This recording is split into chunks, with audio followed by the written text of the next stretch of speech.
ठीक है मीनू, हम उसे फिर बना लेंगे।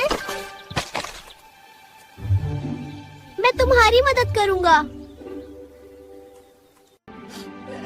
क्या हुआ चीनू?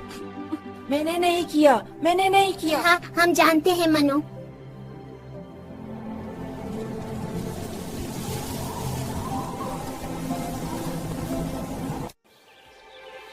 सर, मैंने काम मुकम्मल कर लिया है।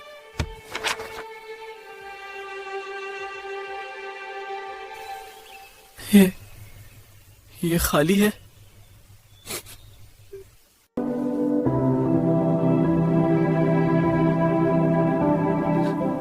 मुझे माफ कर दो। ठीक है मीनू।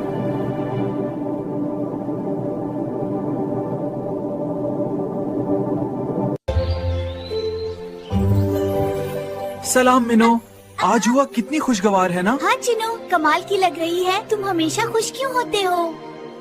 शायद इसलिए कि मैं दिल की बात छुपाकर नहीं रखता। सच बोलना आसान लगता है।